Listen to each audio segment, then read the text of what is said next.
माझे? अरे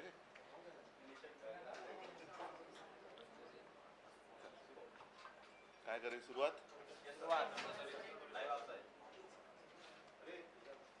लोकसभेची निवडणूक टप्प्याटप्प्याने पुढे सरकते. उद्या महाराष्ट्रातला दुसरा टप्पा होतोय. पूर्वी लहानपणी असं आपण सगळ्यांनीच ऐकलं असाल की भूताची भीती वाटल्यानंतर, रामाचा जप केल्यानंतर भूत पळायचे असं म्हणायचे. खरं खोटं मला कल्पना नाही. भाजपाची अवस्था विचित्र झाली. भाजपला पराभव समोर दिसायला लागल्यानंतर ते आता राम राम राम राम म्हणायला लागलेले आहेत. हा नेहमीचाच त्यांचा उद्योग आहे. सुरुवातीच्या काळामध्ये ठीक होतं, पण 10 वर्ष देशाची सत्ता. मला आजही आठवते की 2014 साली जेव्हा आम्ही युतीमध्ये होतो आणि युतीतला एक सहकारी पक्ष म्हणून तत्कालीन राष्ट्रपती महोदय प्रणव मुखर्जी यांच्याकडे आम्ही गेलो होतो. तो क्षण माझ्या डोळ्यासमोर आहे. स्वतः राष्ट्रपती सुद्धा नाही म्हटलं तरी आश्चर्यचकित होते. देशाला सुद्धा एक आनंद आणि आश्चर्य वाटलं होतं, कारण बऱ्याच वर्षांनंतर एका पक्षाची सत्ता आली होती. आम्ही एनडीए म्हणून एकत्र जरूर होतो, पण तेव्हाही भारतीय जनता पक्ष हा बहुमताचा आकडा त्यांनी स्पर्श केला होता. त्यानंतर त्यांनी नोटबंदी केली. मग 19 साली पुन्हा सत्तेवर आले. 300 त्यांनी स्पर्श केला. 370 कलम काढलं. आम्ही तेव्हाही सोबत होतो. आता मात्र त्यांच्या मनातली पाशवी एक इच्छा ही देशासमोर आलेली आहे. त्यांना आता पाशवी बहुमत पाहिजे की जेणेकरून ते देशाची घटनाच बदलून टाकतील, देशामधली लोकशाही मारून टाकतील. आणि ही त्यांची स्वप्न ही आता उघड झालेली आहेत. असो, मी त्या विषयामध्ये तूर्त तरी आता जाणार नाही, कारण प्रचाराच्या सभांमध्ये मी त्यावर बोलत असतो. काँग्रेसनी त्यांचा जाहीरनामा सादर केलेला आहे. इंडिया आघाडीचा जाहीरनामा झालेला आहे. आमच्या महाराष्ट्रातील सहकारी पक्ष राष्ट्रवादीनी केलेला आहे. मला वाटतं पवार साहेबांचे केलं की त्यांनी केलं? कारण आता असली कोण आहे नकली कोण आहे पूछो हमसे जरा असं झालेलं आहे. तर पवार साहेबांच्या राष्ट्रवादीने पण जाहीरनामा प्रसिद्ध केलेला आहे. मी सुरुवातीसच आपल्याला म्हटलं होतं की जर आवश्यक वाटला तर आणि तेवढ्या पुरतंच आम्ही शिवसेनेचा वचननामा प्रसिद्ध करू. याचं कारण असं की इंडिया आघाडी एक आघाडी म्हणून जे सरकार येणार आहे त्या सरकारमध्ये साहजिकच आहे शिवसेना हा घटक पक्ष असेलच. आणि इंडिया आघाडीचा जो काही जाहीरनामा आहे तो पूर्ण करून घेण्यासाठी आम्ही वचनबद्ध असूच. मात्र आज महाराष्ट्रासाठी ज्या काही गोष्टी आम्हाला प्राधान्याने वाटतात की या व्हायला पाहिजेत केंद्रात सरकार आल्यानंतर, त्या आम्ही शिवसेनेच्या वतीने वचननाम्याच्या माध्यमातून प्रकाशित करतो आहोत आणि त्या आपल्या माध्यमातून महाराष्ट्रातील जनतेच्या समोर ठेवत आहोत. दिवाकरजी रावते शिवसेना ज्येष्ठ नेते, त्यांना मी सांगते. नाही बसा बसा बसा. सॉरी हां, हे करा. हे 2-2 कॉपी सगळ्यांना द्या. एक माझ्या हातात द्या वाचायला. नाही, एक माझ्या हात एकच द्या, बाकी द्या. कागद जरा फारच सुळसुळीत केलेलं आहे. तर हां ठीक आहे. एक असा आणि एक ठेवा ना असा. हा बाजूला. हा वचननामा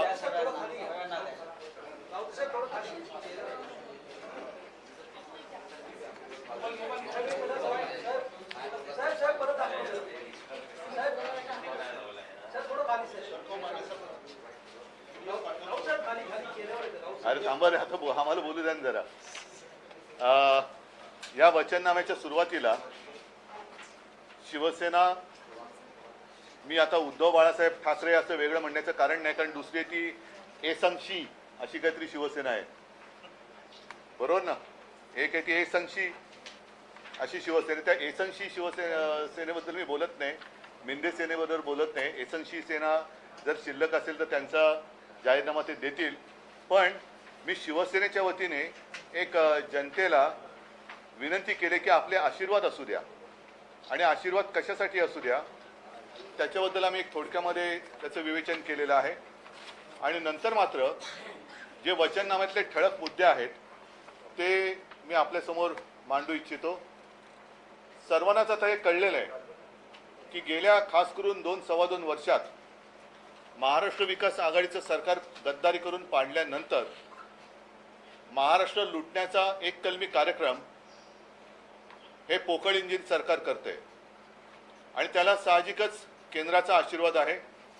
महाराष्ट्रातले उद्योगधंदे पळवले जात आहेत, महाराष्ट्रात येणारे उद्योगधंदे पळवले जात आहेत. हिरे व्यापार, हिरे बाजार तो पळवला, क्रिकेटची मॅच पळवली, फिल्मफेअर अवॉर्डचं फंक्शन पळवलं, सगळ्याच गोष्टी पळवल्या जात आहेत आणि महाराष्ट्राचं वैभव हे लुटलं जाते.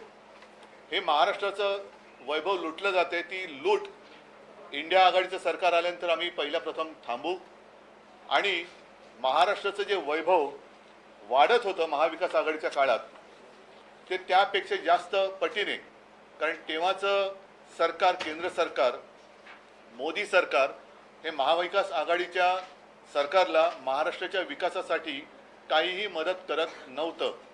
आता इंडिया आघाडीचं सरकार देशामध्ये येईल, साहजिकच आहे. येत्या काही महिन्यांमध्ये विधानसभेच्या निवडणुका झाल्यानंतर महाविकास आघाडीचं सरकार राज्यात सुद्धा येईल आणि दोन्हीकडे आमच्या आघाडीची सरकार आल्यानंतर जो काही एक खड्डा या मोदी सरकारने महाराष्ट्रामध्ये पाडलेला आहे तो भरून काढून अधिक जोमाने आम्ही महाराष्ट्राचं वैभव पुन्हा एकदा प्राप्त करून देऊ. आणि त्याच्यामध्ये जसं एक आर्थिक केंद्र हे मुंबईला येणार होतं, गिफ्ट सिटी मुंबईला येणार होती, ती पळून नेली गुजरातला. ठीक आहे, आम्ही गुजरातचं काय ओरवडून घेणार नाही. अगदी इंडिया आघाडीचं सरकार आल्यानंतर देखील प्रत्येक राज्याचा आम्ही मान सन्मान ठेवू. गुजरातच्या हक्काचं गुजरातला जरूर देऊ. उत्तर प्रदेश, बिहार, कर्नाटका, हिमाचल प्रदेश, आसाम जी जी राज्य आहेत त्या सगळ्या राज्यांचा आदर ठेवून त्यांना जे जे आवश्यक असेल ते सगळं आम्ही त्यांना देऊच, त्याच्याबद्दल काही वादच नाही आहे. पण वित्तीय केंद्र हे नव्याने आम्ही आमच्या महाराष्ट्रामध्ये उभं करू की जेणेकरून अनेक रोजगाराच्या संध्या उपलब्ध होतील. सुशिक्षित जे आता तरुण रोजगाराविना आहेत, युवती आहेत, त्यांना रोजगाराची संधी उपलब्ध होईल. शहरांमध्ये रोजगाराची संधी उपलब्ध करत असताना ग्रामीण भागामध्ये सुद्धा अनेक तरुण असे आहेत की जे शिकले सवरलेत पण तिथे नोकरीची संधी नाही आहे, म्हणून त्यांना स्थलांतर करावं लागतंय. आपल्याच राज्यातही करावं लागतंय आणि काही ठिकाणी परराज्यात सुद्धा करायला लागतंय. अनेक वेळेला माध्यमातून बातम्या येतात की चांगले सुशिक्षित तरुण, मी तरुण म्हणतो, मी त्याच्यामध्ये तरुणी देखील आल्या, देश सोडून पण जात आहेत. तर त्यांना तिथल्या तिथे स्वतःच्या जिल्ह्यातच, गावातच रोजगार कसा निर्माण करता येईल याच्यावरती सुद्धा आम्ही अधिक लक्ष देणार आहोत. करोनाचं संकट हाताळत असताना एक गोष्ट प्राधान्याने आढळली ती म्हणजे आपल्या आरोग्य सुविधांमध्ये असलेली उणीव. जिल्हा रुग्णालय जे आहेत त्या जिल्हा रुग्णालयांमध्ये काही ठिकाणी जरूर झाले असतील, पण प्रत्येक जिल्हा रुग्णालयात अत्याधुनिक जी काही उपकरणं आहेत ती उपकरणं आणून ती सगळी जिल्हा रुग्णालयं अद्ययावत करण्यात येतील. ग्रामीण भागामध्ये ज्याला आपण प्राथमिक उपचार केंद्र म्हणतो, माझ्या असं लक्षात आलं की काही प्राथमिक उपचार केंद्रामध्ये ज्याला PSC म्हणतो तिकडे थर्मामीटर्स पण नाही आहेत, नर्सेस नाही आहेत, डॉक्टर्स नाही आहेत. मधल्या काळामध्ये तर आपण पाहिलं असाल की नांदेड, नागपूर, अगदी ठाण्यामध्ये सुद्धा औषधाविना रुग्णांचे मृत्यू झाले. तर अशी कुठेही आम्ही कमतरता ठेवणार नाही. सगळीकडे व्यवस्थित आरोग्य यंत्रणा ही अद्ययावत केली जाईल, राबवली जाईल. त्याच्यानंतर शेतकऱ्यांच्या बाबतीमध्ये अत्यंत महत्त्वाचा प्रश्न, इंडिया आघाडीचं सरकार आल्यानंतर त्या वचननाम्यात आहेच की शेतकऱ्यांना कर्जमुक्त केलं जाईल. महाराष्ट्रामध्ये आम्ही केवळ कर्जमुक्त करून नाही थांबणार. इंडिया आघाडीचं सरकार आल्यानंतर केंद्राच्या माध्यमातून ती यंत्रणा राबवली, कर्जमुक्तीची हे होईलच. पण शेतकऱ्यांना जो पीक विमा मिळतो त्या पीक विम्याचे निकष हे कंपन्यांनी ठरवले आहेत आणि ते निकष एवढे विचित्र आहेत. एक तर नुकसान झालेलं असतं आणि या कंपन्यांच्या वाऱ्या करून शेतकरी थकून जातो आणि नको ती नुकसान भरपाई ह्या परिस्थितीत तो येतो. तर हे निकष बदलले जातील आणि शेतकऱ्यांना त्यांची जी काही योग्य ती नुकसान भरपाई आहे ती मिळालीच पाहिजे, याच्यावरती केंद्राचं आणि सरकारचं लक्ष असेल. दुसरी गोष्ट अशी की सध्या एका योजनेचा गवगवा केला जातो, ती काय सन्मान योजना. शेतकऱ्यांनीच मला ते एक सांगितलं होतं की अहो साहेब, आमच्या अगदी खतं आहेत, बी बियाणं आहेत, इतर जी काही उपकरणं आहेत, अवजारं आहेत, ट्रॅक्टर आहे, वीज पंप आहे, ह्या अनेक गोष्टींवरती GSTच्या माध्यमातून केंद्र सरकार आमच्याकडनं पैसा घेतं आणि आम्हाला फक्त 6,000 रुपये वर्षाला देतं. तर ही जी काही लूट आहे ती थांबवण्यासाठी आम्ही तर असा विचार करतो आणि त्याच्यासाठी आम्ही आग्रही राहूच की शेतकऱ्याला लागणारी सगळी जी काही अत्यावश्यक गोष्टी आहेत, मग त्याच्यात खतं आली, बी बियाणे आले आणि बाकी काही गोष्टी, हे GST मुक्त करू. म्हणजे त्याच्यावरती GST आम्ही लावणार नाही की जेणेकरून शेतकऱ्याचं उत्पन्न दुप्पट करण्याचं एक खोटं आश्वासन मोदी सरकारने दिलं होतं.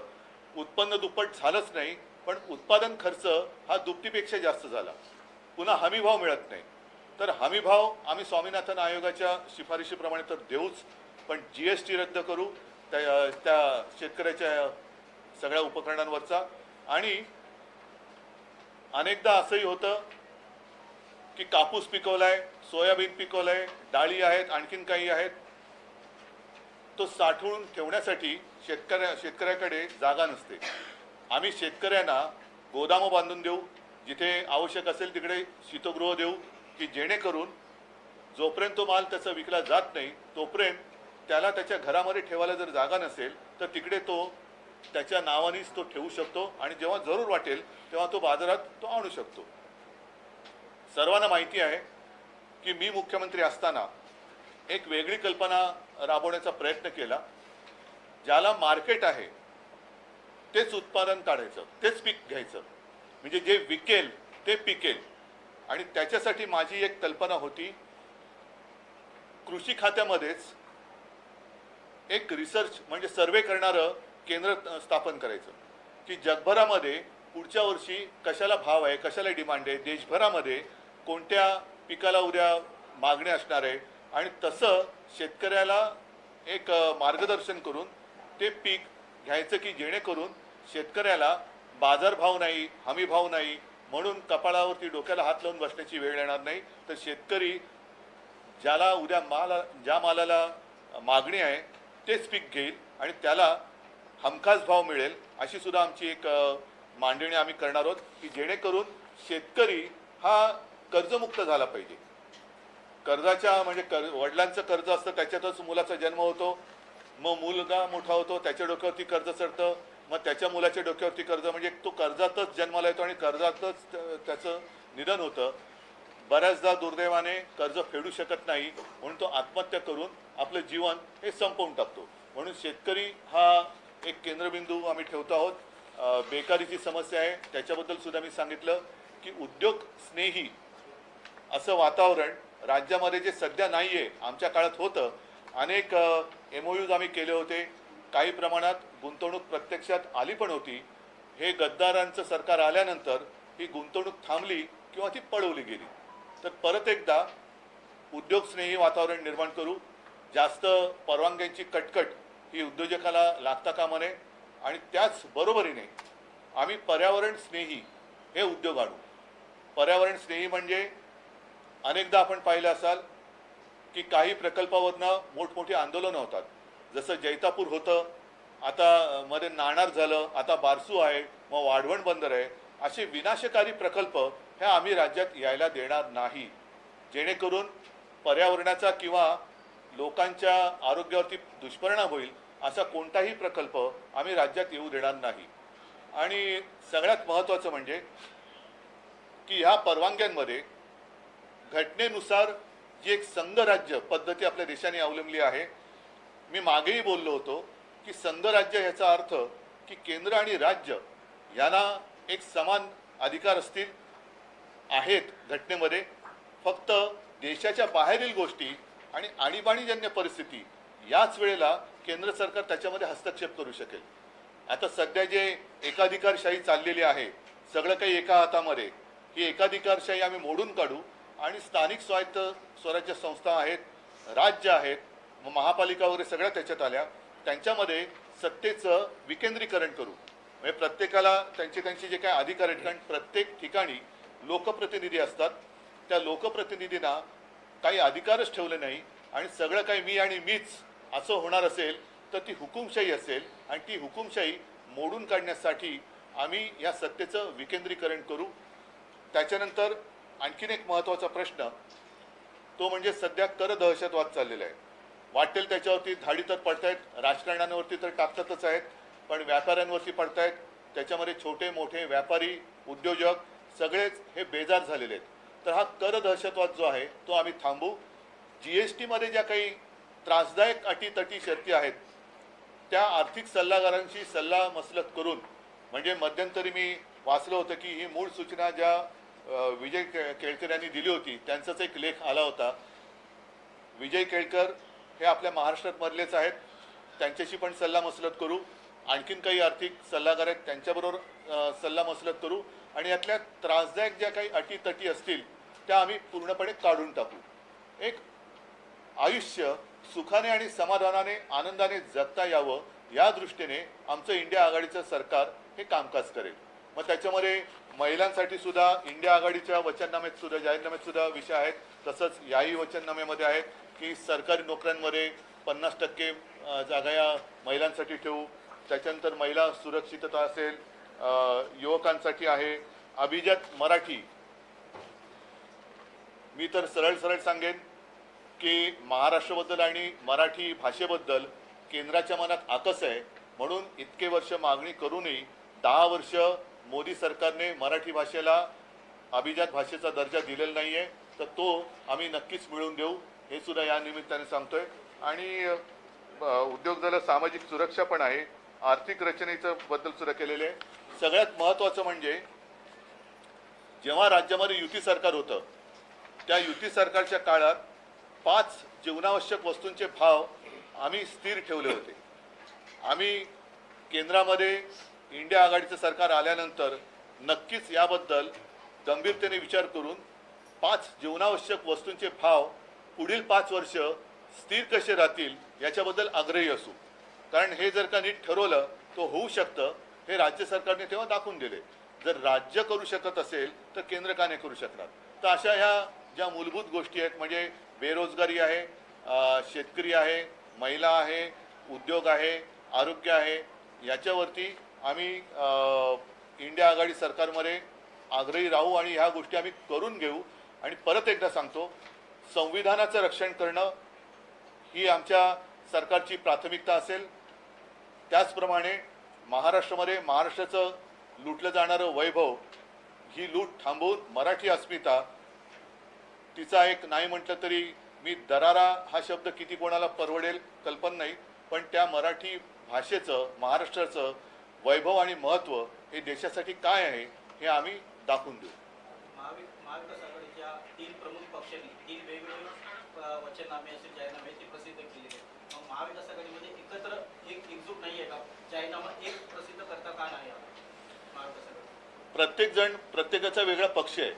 आम्ही आघाडी केली म्हणजे पक्ष एकमेकात विलीन नाही केलेले. ज्या वेळेला आम्ही शिवसेना आणि भारतीय जनता पक्षाची युती होती त्याही वेळेला भाजपचा एक जाहीरनामा किंवा थापानामा वेगळा होता आणि आमचा वचननामा हा वेगळा होता. बसा ना खुर्ची. जातीय जनगणना संदर्भातला जो उल्लेख आहे तो त्याच्यामध्ये शरद पवार, मी तुम्हाला हेच सांगितलं की सगळ्यांमध्ये सगळे विषय हे प्रत्येकाने मग फक्त कव्हर बदलून छापलं असतं तर काय झालं असतं. आम्हाला ज्या काही गोष्टी अशा वाटल्या, ज्या महाराष्ट्राच्या दृष्टीने महत्त्वाच्या आहेत, याच्यामध्ये आरक्षणाच्या बाबतीत आम्ही म्हटलेलं आहे की 50% आरक्षण 50%च्या वरती जायचं असेल तर लोकसभेमध्ये ते मंजूर करावं लागतं.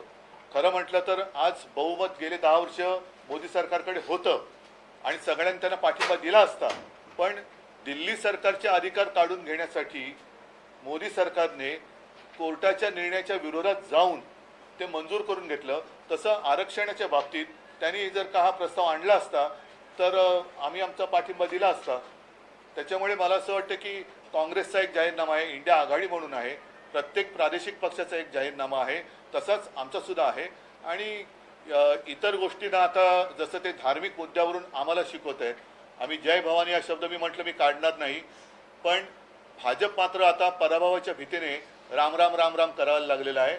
मला असं वाटतं त्यांचं आम्ही जातो आमच्या गावा आमचा राम राम घ्यावा ही परिस्थिती आलेली आहे, म्हणून त्यांना ते करू द्या. सर, काँग्रेसचा आणि जो राष्ट्रवादी शरद पवार गटाचा जो जाहीरनामा आहे त्याच्यामध्ये त्यांनी युवकांना किती रोजगार देणार तसा आकडा दिला की 30 लाख युवकांना 10 लाख युवकांना. तुमच्या जाहीरनाम्यामध्ये आकडा नाही. तुमच्या मी आकडा आहे, पण मी तुम्हाला काय म्हटलं की पहिल्यांदाच म्हटलं होतं मग या 2 पानाचा का मी काढला. देशाची निवडणूक आहे आणि त्याच्यामध्ये आकडा काय आहे सांगा ना. 1 वर्षात 30 लाख सरकारी आणि सार्वजनिक क्षेत्रातील उपक्रमात नोकर भरती करून तरुणींना रोजगार उपलब्ध करून देणार. बरोबर आहे, पण त्या पलीकडे सांगतो की शेवटी आम्ही एकत्र तिकडे राज्यकारभार बघणार म्हटल्यानंतर साहजिकच आहे प्रत्येकाचे जाहीरनामे तेव्हा समोर ठेवून त्यानुसार वेगळे पण त्याच्यात काय जर असेल तर त्याच्यावरती तो पक्ष अधिक लक्ष देईल. नाहीतर एक सामूहिकपणाने जो इंडिया आघाडीचा वचननामा आहे किंवा जाहीरनामा आहे त्याच्यावरती आम्ही मिळून काम करू. महिलांसंदर्भात आपण सुरक्षेसंदर्भात देखील या जाहीरनाम्यात म्हटलेलं आहे की HIT चॅट बोर्डसारख्या अत्याधुनिक तंत्रज्ञानाचा वापर केला जातो. तो नेमका कसा असणार आहे? तुम्ही मत द्या ना मग सांगतो. सर, याच्यामध्ये हे म्हटलं की मराठी भाषेला अभिजात दर्जा देण्याचा प्रयत्न जो आहे तो देखील केला जाईल. हा मुद्दा जो आहे तो गेल्या अनेक वर्षापासून आहे आणि आम्हाला असं वाटलं होतं की जेव्हा आम्ही 2014 आणि 2019ला यांना पाठिंबा देऊन आमची जी आता फसगत झाल्याचं लक्षात आले, आम्हाला असं वाटलं होतं की आम्ही पाठिंबा दिल्यानंतर मोदी सरकार ते करेल, पण मोदी सरकारच्या मनात महाराष्ट्राबद्दल आणि मराठी भाषेबद्दल आणि भवानी मातेबद्दल सुद्धा आकस आहे हे आता दिसतंय. कारण मोदीजी इतर सगळ्या मंदिरात गेलेत पण अजून मला नाही वाटत तुळजाभवानीच्या मंदिरात कधी गेलेत. मी राम मंदिरात का गेलो नाही हे अमितच्या जाहीर सभेत विचारतात, तर मी आज जाहीरपणे विचारतोय मोदीजी किंवा शहा हे अजून माझ्या तुळजाभवानी मातेच्या मंदिरात का गेले नाही हा महाराष्ट्राच्या मनातील प्रश्न आहे. आणि मग त्यांनी मला प्रश्न विचारावा. आणि राम मंदिरामध्ये जेव्हा अयोध्येमध्ये हा सोहळा चालला होता तेव्हा तुमच्या सगळ्यांच्या साक्षीने मी नाशिकच्या काळाराम मंदिरात गेलो होतो, पण अद्याप परत एकदा सांगतो आता तर महाराष्ट्रामध्ये ते अनेकदा येत आहेत.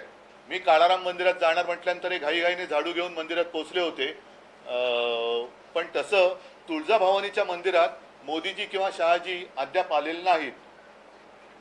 विषयी आंदोलन वगैरे केले पण पर्यावरणाविषयीच्या जाहीरनाम्यामध्ये काही उल्लेख नाही. मी आत्ता बोललो ना तुम्हाला जे घातक प्रकल्प आहेत त्याच्याबद्दल आम्ही म्हटलेलंच आहे, दिले ना तो. जे विनाशकारी प्रकल्प आहेत प्रदूषण वगैरे त्या पर्यावरणाचा मुद्दा इंडिया आघाडीच्या सरकारमध्ये पण आलेला आहे जाहीरनाम्यात आणि काँग्रेसच्या पण आलेला आहे. पण पर्यावरणाला घातक ठरणारे व विनाशकारी प्रकल्प म्हणून जनतेच्या मनात भीती निर्माण करणारे प्रकल्प नाकारण्याचा अधिकार राज्य सरकारला मिळवून देऊ. आणि आम्ही परत एकदा जाहीर सांगतो की बारसू रिफायनरी असेल किंवा वाढवण बंदर आहे, विनाशकारी प्रकल्प उदाहरणार्थ जैतापूर बारसू वाढवण यासारखे पर्यावरण आणि जनजीवनास घातक ठरणारे प्रकल्प आम्ही महाराष्ट्रात येऊ देणार नाही. सर, यापूर्वी आपण अनेकदा सैनिकांबद्दल उल्लेख केलेला आहे, सैनिकांच्याबद्दल उल्लेख केलेला आहे. आपली शिवसेनेची अग्निवीर या योजनेबद्दलची नेमकी त्याच्यात काँग्रेस आणि इंडिया आघाडीच्या जाहीरनाम्यात दिलेलं आहे. त्याच्यामुळे मी त्याने दिल्यात त्या गोष्टी सगळ्या रिपीट नाही केल्या ज्या मला असं वाटलं की महाराष्ट्राच्या दृष्टीने महत्त्वाच्या आहेत त्या, म्हणून तर हा एवढा पातळ आम्ही जाहीरनामा ठेवलेला आहे. उगाच आगडबंब घेऊन उशाची घेऊन झोपण्यासाठी तो केलेला नाहीये. केंद्र सरकारच्या नवीन नोकऱ्या निर्माण होणार, केंद्र सरकारच्या ज्या नवीन नोकऱ्या निर्माण होणार त्यामध्ये 50% महिलांसाठी राखीव नोकऱ्या ठेवणार, त्याचा एक वेगळा परिणाम होऊ शकतो. 50% वाईट का मग चांगले की वाईट नोकर भरतीवरती परिणाम हो, पण चांगले की वाईट आहे हा महिलांसाठी हो, पण महिला हा घराचा आधारच असते, महिला घराचा आधारच असते. त्याच्यामुळे महिलांना नोकऱ्या दिल्या तर वाईट काय. पेट्रोलच्या दरासंदर्भात सांगितलेलं आहे, मात्र पेट्रोलचे दर जेव्हा केंद्र सरकारने कमी केले त्यानंतर राज्यांना कमी करण्यासाठी सांगितलं होतं, मात्र महाराष्ट्राने केलं नाही अशी एक टीका वारंवार होताना पाहायला मिळते. आता त्यावेळेला जी परिस्थिती होती केंद्राने कमी केले, पण केंद्राने किती कमी केले होते, त्या बदल्यामध्ये केंद्र किती केंद्रामध्ये बाकीच्या वेळेला त्यांनी जे काही कमावलेले होते तसे काय राज्याने कमावलेले नव्हते. कुठल्या बाबतीत कमवलेलं? कुठले म्हणजे इतर ज्या कराच्या बाबतीतून पेट्रोलच्या माध्यमातून जेव्हा आंतरराष्ट्रीय मार्केटमध्ये पेट्रोलचे दर कमी होते त्याही वेळेला केंद्र सरकारने चढ्या भावानेच पेट्रोल राज्यांना दिलं होतं. आज काँग्रेसचे नेते सांगलीमध्ये प्रचारासाठी गेले होते. नाना पटोले असं म्हणतात, ज्यांनी सांगलीला दृष्ट लावली त्यांची मी दृष्ट उतरवणार, अशा प्रकारे नाना पटोलेंनी म्हटलं. म्हणजे त्यांनी हा अप्रत्यक्ष त्यांनी बंडखोरी केलेला नाही इशारा आहे. चला हा संजयजी, जीएसटी रद्द करू हा एक महत्वाचा मुद्दा आहे. हो मी तो सांगितलं शेतकऱ्यांचा इतनी सारी बात हिंदी में करना. हाँ बैठे ना अब जरा, अभी थोड़ी हिंदी में बात करनी है. ऐका शेतकऱ्यांसाठी जे मी पुन्हा एकदा त्याचा पुनरुच्चार करतो की शेतकऱ्यांना जीएसटीच्या माध्यमातून जी पिळवणूक होते आणि उपकार केल्यासारखं त्यांना 6,000 रुपये दिले जातात, तर ही शेतकऱ्यांची जीएसटीच्या माध्यमातून होणारी पिळवणूक आम्ही थांबवू. सर, सांगलीच्या जागेवरून विश्वजित कदमांनी सांगितलं की मला सांगलीचा विषय जाहीरनाम्यात नाहीये. सांगलीची जागा आमचे महाविकास आघाडीचे चंद्रहार पाटील प्रचंड बहुमताने जिंकणारच. सर, ठीक है. हिंदी में जानना चाहेंगे, आज आपने अपना वचन पत्र जारी किया है, महाविकास आघाड़ी के स्टेट भी घटक दल है, अलग अलग अपने मैनिफेस्टो जारी कर रहे हैं. आज आपने अपने मैनिफेस्टो थांबा ना को जरा. वचन पत्र का नाम दिया है, क्या कहना चाहेंगे सर? मैं किस पर बात करूं? अलग अलग विचार वचन पत्र पे करूं. नहीं, अलग अलग आपने अपने मैनिफेस्टो में जो बातें कही जब हमारा गठबंधन भाजपा के साथ था तब भी हमारा वचन पत्र अलग ही हुआ करता था, और भाजपा का जो तला काय मराठीत थापानामा जो है, हाँ और क्या कह सकता हूँ, क्योंकि सब जुमला पत्र, हाँ जुमला पत्र अच्छा नाम है. भाजपा का जुमला पत्र अलग होता था और हमारा वचन पत्र अलग होता था. तो इसी प्रकार से अब कांग्रेस का भी वचन पत्र मैं कहता हूँ, इंडिया का वचन पत्र, खास कर शिवसेना का, हम अपने अपने नजरिया से सरकार कैसी चलनी चाहिए. और इसलिए मैं कहता हूँ कि अब वो दिन गए जब हमें लगता था कि देश को एक ही नेता होना चाहिए, लेकिन एक नेता का मतलब तानाशाह नहीं. अब जो दिखाई दे रहा है अपना देश तानाशाही की ओर कोई ले जा रहा है, और तानाशाही को अभी खत्म करने का अवसर मिला है, हमें मौका है. तो अभी तानाशाही को खत्म करो, और जिसे मिलीजुली या सम्मिश्र सरकार कहते हैं, जो अटल जी ने चलाई हुई थी, मनमोहन सिंह जी ने चलाई थी, नरसिंह राव जी ने चलाई थी, और तीनों सरकार ने अच्छी तरीके से काम किया था. तो अब अपने देश में जितने सारे राज्य हैं उनका सम्मान करते हुए केंद्र की सरकार चलनी चाहिए. ऐसे नहीं होना चाहिए कि सारे अधिकार मेरे ही हाथ होने चाहिए और सारे राज्य रोज सुबह एक कटोरा लेकर मेरे दरवाजे के सामने भीख मांगने के लिए खड़े हो. ऐसे हम नहीं होने देंगे. जितनी सत्ता है उसका विकेंद्रीकरण हम करेंगे. सर, ये भी है कि नौकरी को लेकर हर पार्टी अपने अपने तरीके से आंकड़े जारी कर रही है. आपके वचन पत्र में किस तरीके की नौकरी दिया जाएगा, क्या महिलाओं को प्राधान्य दिया जाएगा, क्या रहेगा, उसके बारे में बताएं. पहले एक बात मैं कहना चाहता हूँ, कृपा कर खास कर गुजराती भाई बहने हैं, वो अपना ऐसे मेरे बारे में ऐसी कोई गलतफहमी ना करे कि मैं गुजरात के खिलाफ हूँ, नहीं. लेकिन महाराष्ट्र को लूट कर जो गुजरात लेके जा रहे हैं उसको हम रोकेंगे, जरूर रोकेंगे. इसका मतलब ये नहीं है कि इंडिया सरकार आने के बाद हम गुजरात को कुछ अलग करेंगे, नहीं. गुजरात भी हमारा है और उसका जहाँ जिस पर अधिकार है तो वो तो हम देंगे.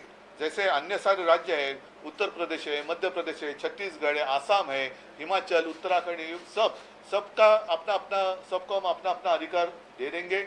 अधिकार में जितनी सारी बातें आती है वो दे देंगे.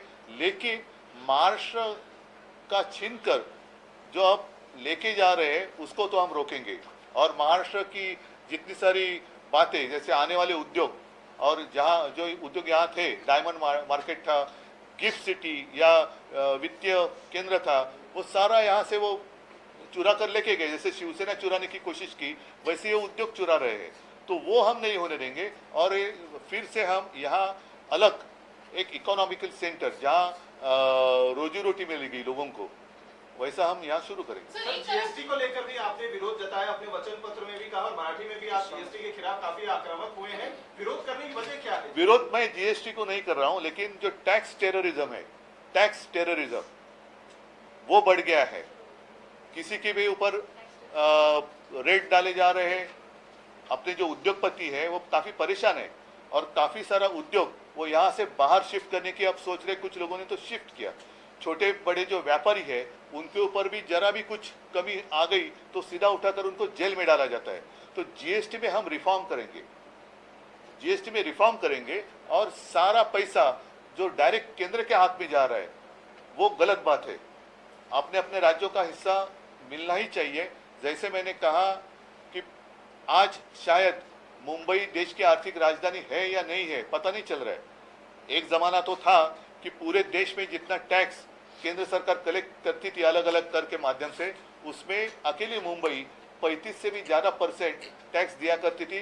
बाकी जो महाराष्ट्र है वो 6-7% देता था, मतलब 40% से ज़्यादा टैक्स अकेले मुंबई और महाराष्ट्र देती थी। लेकिन उसके सामने महाराष्ट्र को जो मिलता है, मतलब 1 रुपया महाराष्ट्र ने दिया तो शायद 8 पैसा वापस मिलता है। तो ये तो हम नहीं होने देंगे। महाराष्ट्र को अधिक हिस्सा मिलना चाहिए। महाराष्ट्र में भी लोग हैं, लोग रहते हैं और जहाँ से ज़्यादा टैक्स आपको मिलता है उसको आप मजबूत करो। सर, एक सर, तरफ युवकों को रोजगार देताना स्थानिक सर, एक तरफ भवानी शब्द को जो है वो एक तरफ भवानी शब्द को आक्षेप लिया है, लेकिन आपने अपनी महिलाओं की योजना को महालक्ष्मी नाम दिया है। तो फिर एक बार तो मैं क्या गलत कर रहा हूँ? मैंने क्या गलत किया है? एक बात मैं इसमें बताना चाहूँगा, क्योंकि हिंदी में बात करते हुए मुद्दा छूटना नहीं चाहिए। खास कर किसानों की स्थिति बहुत ही गंभीर है और किसान अलग अलग तरीके से, मतलब उनको जो फर्टिलाइज़र लगता है या बाकी ट्रैक्टर है, ट्रैक्टर के ऊपर जो वो लोन लेते हैं उसका इंटरेस्ट रेट ज़्यादा है और बाकी और सारी ऐसी बातें, जीएसटी लगता है, पंप लेना है, कुछ भी लेना है। सिंपल चीज आहे, ज्याला शेततळ म्हणतो त्याच्यावरती जे कवर टाकावं लगता प्लास्टिक, उसके ऊपर जीएसटी है। ऐसे बहुत सारी चीज़ों पर जीएसटी लिया जाता है और उसके सामने किसान को सिर्फ 6,000 रुपये दिए जाते। तो ये तो अन्याय है। तो हम किसानों को जो जरूरी चीज़ें हैं कि खेती के लिए, उसके ऊपर लगा हुआ जीएसटी निकालेंगे। कर्नाटक की सरकार ने जो है सर ओबीसी के हिस्से का जो आरक्षण था वो लेकर मुसलमानों को दे दिया गया है, ओबीसी के साथ अन्याय कर रही है कांग्रेस, ऐसा प्रधानमंत्री नरेंद्र मोदी ने आज भाषण दिया है। आप इस पर देखो, मोदी जी एक मैंने कहा ना, बचपन में कहते थे कि अगर कहीं पर भूत दिखाई जाए, देखा तो नहीं मैंने कभी, लेकिन ऐसे लगा तो राम राम राम राम राम राम बोलो। तो अभी बीजेपी को सामने डिफीट दिखाई दे रहा है, वो हारने वाले हैं, इसलिए अभी राम राम राम राम राम राम करने वाले। तो कुछ भी मुद्दा उछाल रहे हैं वो।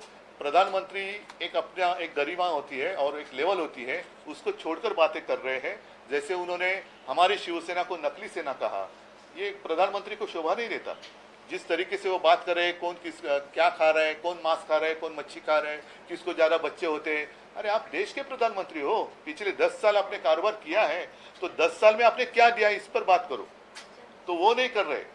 फिर से वो दोबारा वही बात, वही रिकॉर्ड, जो एक ग्रामोफोन हुआ करता था और रिकॉर्ड अटकती थी, तो उनकी रिकॉर्ड वहीं पर अटकी है। सर वो तो कह रहे हैं कि जो कांग्रेस का मैनिफेस्टो है उसमें ये कहा गया है कि जिसके पास ज्यादा संपत्ति होगी वो संपत्ति लेकर मोदी जी ने कुछ जो है बांट दिया जाएगा। मोदी जी ने कहीं से वो ट्रांसलेशन किया होगा तो उसमें उनको दिखाई दिया होगा, मुझे तो वो दिखाई नहीं दिया।